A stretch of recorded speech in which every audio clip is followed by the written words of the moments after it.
Hello students, class 10th exercise 4.1 करेंगे हम। Exercise 4th है जो हमारी, वो क्या है? द्विघात समीकरण है। द्विघात समीकरण का मतलब आपने पहले भी मैंने आपको बताया था एक्सरसाइज 2 में कि जिसमें x की पावर, द्वि का मतलब 2 और घात का मतलब उसके ऊपर पावर जो उसकी घात है, ठीक है, जो x के ऊपर घात है वो कितनी हो? 2। उस समीकरण, ये आपका बहुपद है ax² plus bx plus c, ये तो है आपका बहुपद। लेकिन अगर हम इस ax² plus bx plus c के बराबर में 0 लगा देते हैं जैसे, तो ये क्या बन जाती है? समीकरण बन जाती है। बहुपद से क्या बन जाता है? ये समीकरण बन जाता है। इसमें यानी बराबर ये 0 में होना चाहिए कुछ, इसमें यानी ये px वगैरह नहीं होना चाहिए, तो हम इसको क्या कह देंगे? समीकरण। ये आपका बहुपद है, ठीक है, और ये आपकी समीकरण है। जो मैथमेटिशियंस हैं उन्होंने हमें जो मानक समीकरण दी है द्विघात की, वो ये समीकरण है, ठीक है। जिससे हमें द्विघात समीकरण का पता कैसे लगता है? उसमें जो x यानी जो चर राशि है उसकी अधिकतम पावर 2 होगी, तो वो क्या होगी? एक द्विघात समीकरण होगी। तो इस चैप्टर में हम द्विघात समीकरण को सॉल्व करना, उसके बारे में टोटल सब कुछ जानेंगे, ठीक है।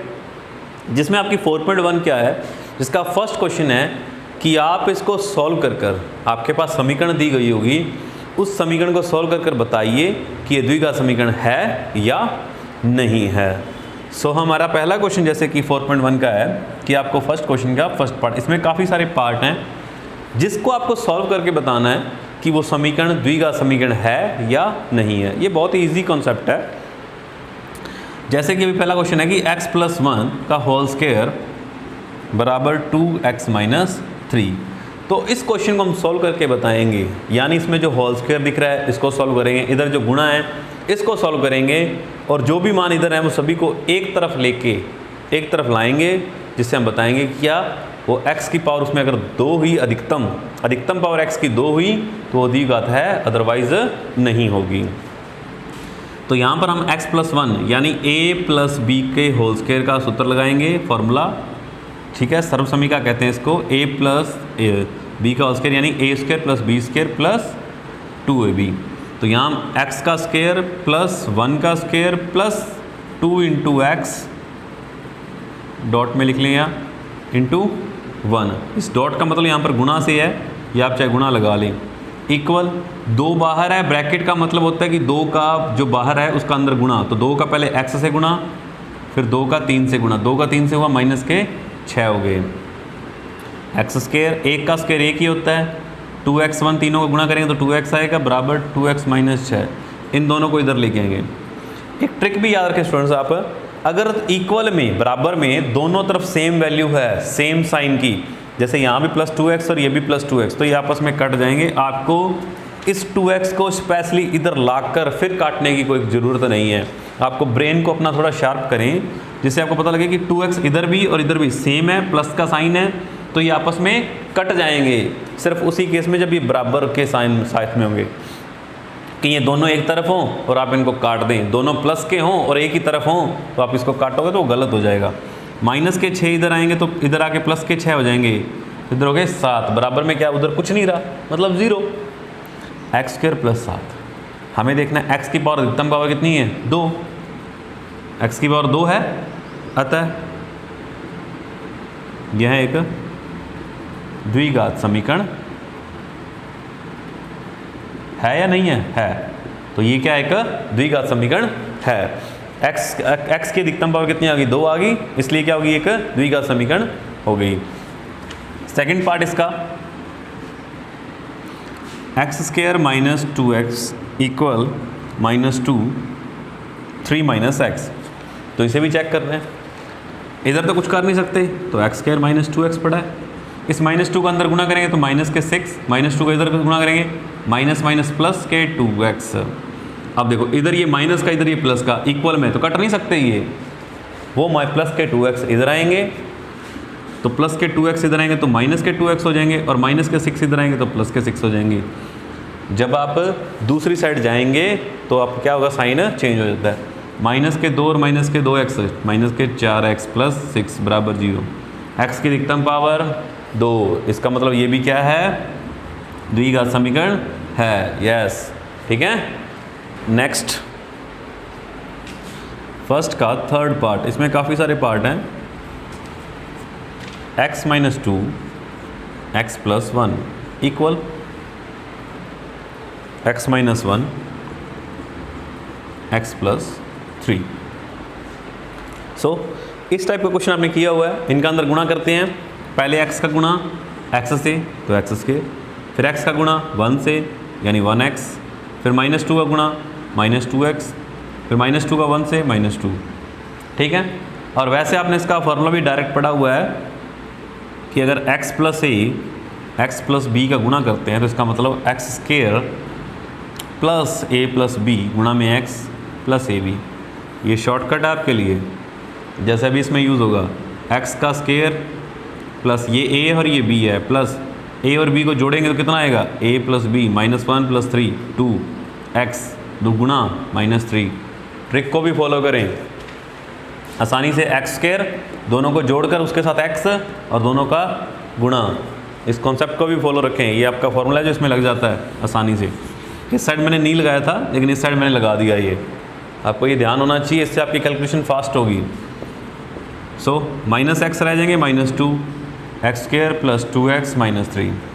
एक्स स्क्वायर इधर भी प्लस का इधर भी प्लस का, दोनों तरफ प्लस का यानी आपस में कैंसिल, क्योंकि ये इधर से जब इधर आएगा तो ये हो जाएगा माइनस का, और माइनस का होने के कारण ये कट जाएगा। ये माइनस के एक्स हैं, इनको उधर ले जाओ, चाहे इसको इधर इधर इसको इधर ले आओ, माइनस एक्स माइनस 2। ये प्लस के इधर आके माइनस के ये हो गया, माइनस के एक्स माइनस के 3x माइनस के 2 प्लस के 3 प्लस 1 इक्वल टू 0। यहाँ तो x की पावर 1 आ रही है और पिछले क्वेश्चन में x की पावर 2 आ रही थी, तो x की पावर 2 होगी तभी वो द्विघात समीकरण होगी ना। x की पावर कितनी होगी 2, तो यहाँ पर x की पावर कितनी है 1, तो ये द्विघात समीकरण नहीं है, यह द्विघात समीकरण नहीं है। This is not a quadratic equation. आई बात में student,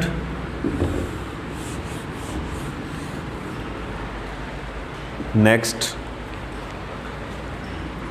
fourth part x minus 3 2x plus 1 is equal to x plus 5। फिर से इसका गुणा करते हैं। अब ये वैसा फॉर्मूला नहीं लगेगा जो आपने पिछले में लगाया था, इसमें इसको गुणा करना पड़ेगा। x कैसे करेंगे 2x स्क्वायर, फिर x का 1 से करेंगे 1x, माइनस 3 का करेंगे माइनस 6x, फिर माइनस 3 का 1 से माइनस 3, x का अंदर करेंगे x स्क्वायर प्लस 5x। अब दोनों को इधर ले आओ, यहाँ कितने रह गए माइनस के 5x माइनस के 3, वो इधर आएंगे तो माइनस के x स्क्वायर माइनस के 5x, 2x स्क्वायर में से एक x स्क्वायर जाएगा तो x स्क्वायर रह जाएगा, 2 में से एक जाएगा तो एक ही रह जाएगा ना, माइनस के 5 और माइनस के 5x माइनस के 10x माइनस के 3 इक्वल में 0। तो ये द्विघात समीकरण है, यस हाँ ये एक द्विघात समीकरण है। ठीक है, इसी तरह से आपको क्वेश्चन करने हैं। इसके जो बाकी क्वेश्चन है स्टूडेंट्स वो आप सेल्फ करेंगे। ठीक है, इसके टोटल 8 पार्ट हैं जिसमें से मैंने आपको 4 करवा दिए हैं और 4 आप खुद करेंगे। तो नेक्स्ट क्वेश्चन स्टूडेंट्स हैं, निम्न स्थितियों को हमें पढ़ना है। ठीक है, स्थितियां दी हैं कि हमें, और उनसे द्विघात समीकरण को रूप बनाना है और उनसे द्विघात समीकरणें बनानी है। हमें एक स्टेटमेंट दी गई है जिससे हमें एक द्विघात समीकरण बनानी है। एक आयताकार भूखंड यानी ज़मीन की बात कर रहा है ये, का क्षेत्रफल 528 मीटर स्क्वायर है। क्षेत्र की लंबाई चौड़ाई के दुगने से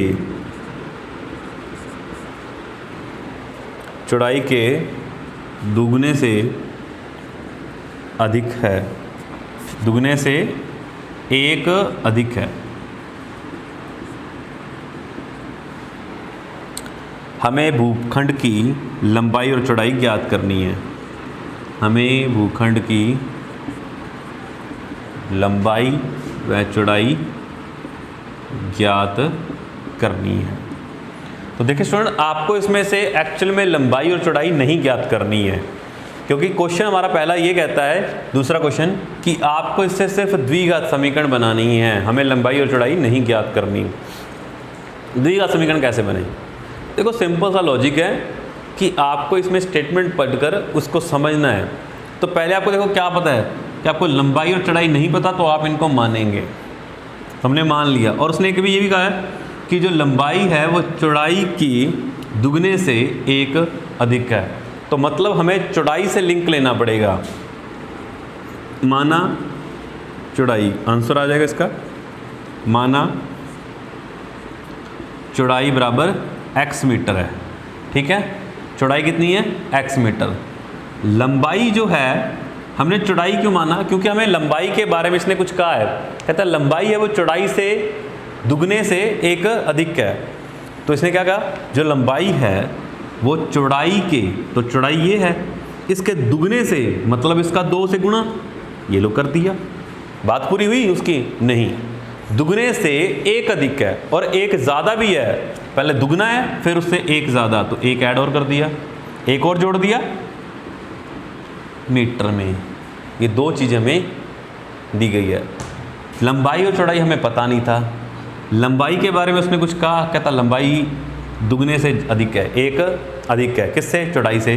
तो मतलब मेन जो हमारा था वो क्या था? चौड़ाई। तो हमने चौड़ाई को मान लिया, और लंबाई हमारे पास फिर उसकी स्टेटमेंट से जो उसने हमें कहा स्थिति दी थी, उस परिस्थिति से हमने लंबाई निकाल ली। ठीक है, अब एक चीज़ और दी गई है, कहता एक आयताकार भूखंड का क्षेत्रफल ये है। अब आयताकार भूखंड का क्षेत्रफल कैसे आता है?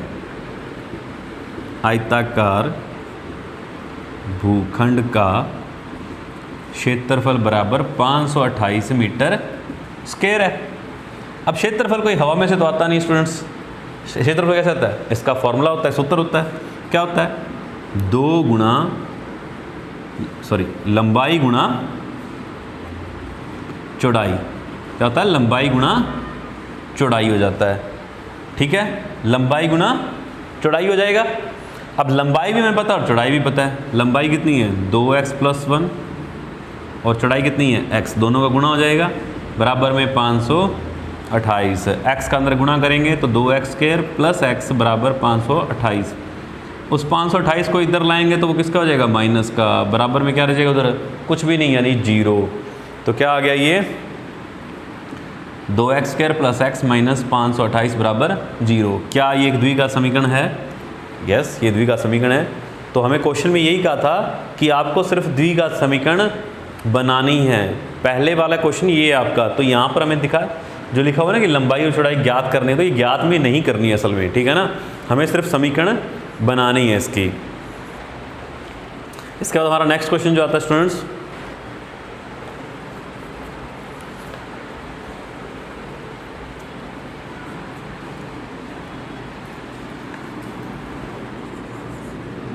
सेकंड क्वेश्चन का सेकंड पार्ट। स्टेटमेंट क्या है? दो क्रमागत धनात्मक पूर्णांकों का गुणनफल 306 है।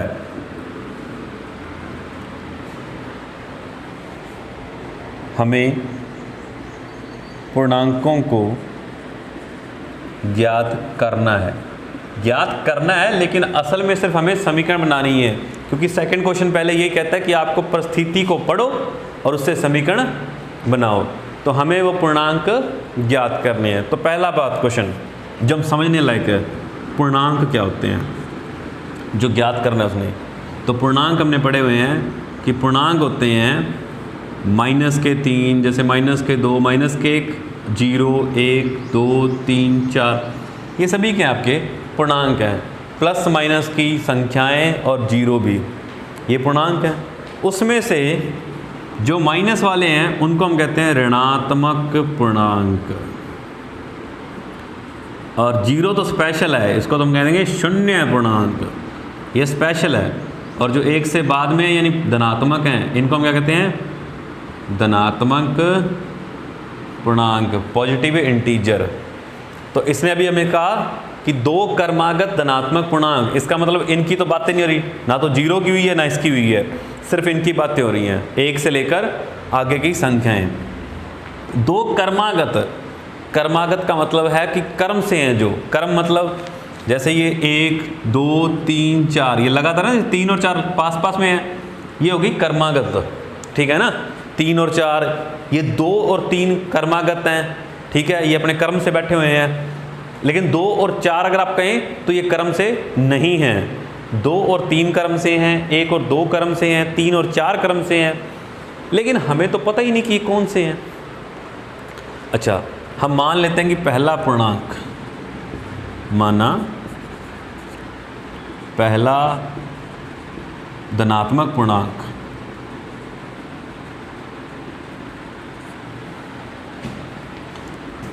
पहला धनात्मक पूर्णांक कितना हो जाएगा, x मान लिया हमने, जबकि हमें पता ही नहीं है कि पूर्णांक वो क्या है, तो हमने इसको क्या मान लिया, x। यदि पहला ये है तो दूसरा कौन सा होगा, यदि पहला धनात्मक पूर्णांक ये है तो दूसरा उसके जस्ट बाद वाला होगा। अगर ये मान लो, इसमें अंतर कितने का आएगा फिर, 1 का। यदि पहला हमें पता नहीं है, अगर मान लो पहला 12 होगा तो दूसरा कौन सा होगा, 13 होगा। लेकिन जब हमें पता ही नहीं है तो हम क्या करेंगे, उसमें हमें पता है कि 1 जोड़ जाते हैं, अगर 1 जोड़ देते हैं तो दूसरा पूर्णांक आ जाएगा जो उसके कर्मागत है, यानी उसके जस्ट आगे बैठा हुआ है, ठीक है।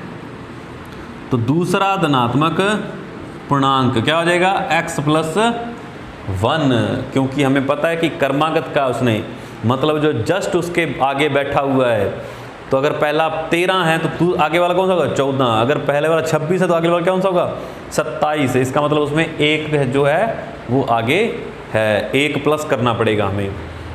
कहता दो कर्मागत धनात्मक पूर्णांकों का गुणनफल, मतलब उन दोनों का गुणा, पूर्णांक पता लग गया हमें दोनों, उन दोनों का गुणा कितना है स्टूडेंट, 306 है। तो यानी x और x + 1 का गुणा कितना है, 306। x का अंदर गुणा करेंगे तो x² + x = 306। 306 इधर आ जाएंगे, माइनस के हो गए। तो ये बन गई हमारी द्विघात समीकरण, जो हमें ये जो हमारे पास स्थितियां दी गई हैं इसको संतुष्ट करती है। इसी से तो बनाई है तो उसको संतुष्ट करेगी, ठीक है। ये आपका क्या आ गया, द्विघात समीकरण आ गई, जो आपको जिसकी आपको ज़रूरत थी। इसके बाद सेकंड क्वेश्चन का थर्ड पार्ट, जो क्वेश्चन क्या कहता है, कहता है कि रोहन की माँ उससे 26 वर्ष बड़ी है। तो हमें क्या पता रोहन की उम्र कितनी है, लेकिन रोहन की जो माँ है वो 26 वर्ष बड़ी है। उनकी आयु का गुणनफल, उनकी आयु का गुणनफल अब से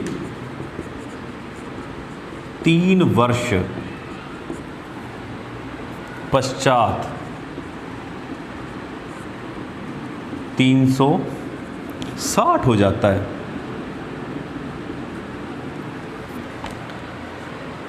हमें रोहन की वर्तमान आयु ज्ञात करनी है। तो हमें वर्तमान आयु ज्ञात करनी है किसकी, रोहन की। हमें तो पता ही नहीं रोहन की आयु कितनी है। तो जब हमें कोई चीज़ नहीं पता होती है तो उसको हम मैथ में क्या करते हैं, मान लेते हैं। तो मानना रोहन की वर्तमान आयु, प्रेजेंट एज कितनी है रोहन की, x वर्ष है, क्योंकि जब हमें पता ही नहीं है। अगर रोहन की x वर्ष है तो उसकी माता की हमें पता है कि वो उससे 26 वर्ष बड़ी है। जैसे कि आप अभी 10 साल के हो, आपकी मम्मी आपसे 15 साल बड़ी है, वैसे हो नहीं सकता ये, ठीक है।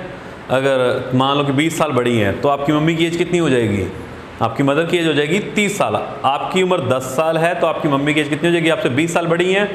तो 10 आपने इसमें क्या कर दिए, जोड़ दिए, तभी आपको पता लगेगा आपकी मदर की एज कितनी है, 30 साल। तो रोहन की माँ की एज क्या हो जाएगी, रोहन की माँ की आयु कितनी हो गई, x + 26 वर्ष।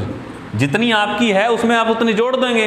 रोहन की x वर्ष है तो उसमें आपने 26 और जोड़ दिया, तो उसकी माता की आयु आपके सामने आ गई। ये तो उनकी वर्तमान आयु है। लेकिन क्वेश्चन का कहता उनकी आयु का गुणनफल अब से 3 वर्ष पश्चात, आज से 3 साल बाद चलेंगे, यानी वर्तमान से 3 साल, मतलब अगर आप आज 10 साल के हो या 15 साल के हो तो 3 साल में कितने साल के हो जाओगे? 18 साल के। अगर 10 साल के तो 13 साल के, और 15 साल के तो 18 साल के हो जाओगे। यही आपका प्रोसीजर हुआ।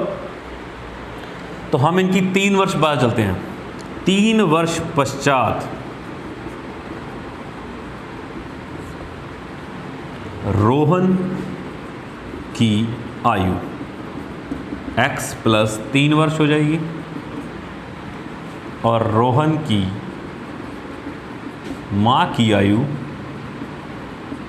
x प्लस 26 प्लस 3 वर्ष, यानी x प्लस 29 वर्ष हो जाएगी।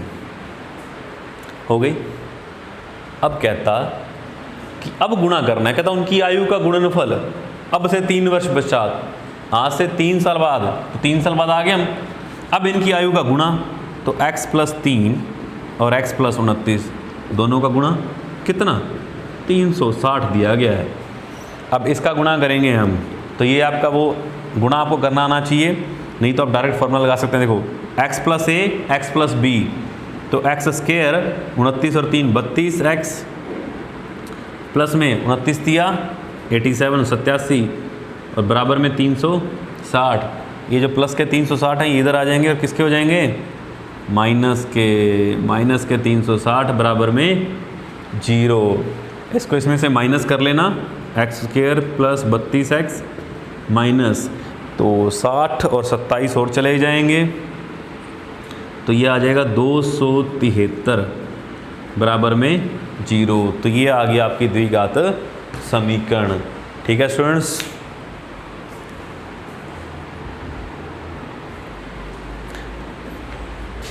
इसका एक लास्ट क्वेश्चन और है, ठीक है, वो आप सेल्फ ट्राई करेंगे।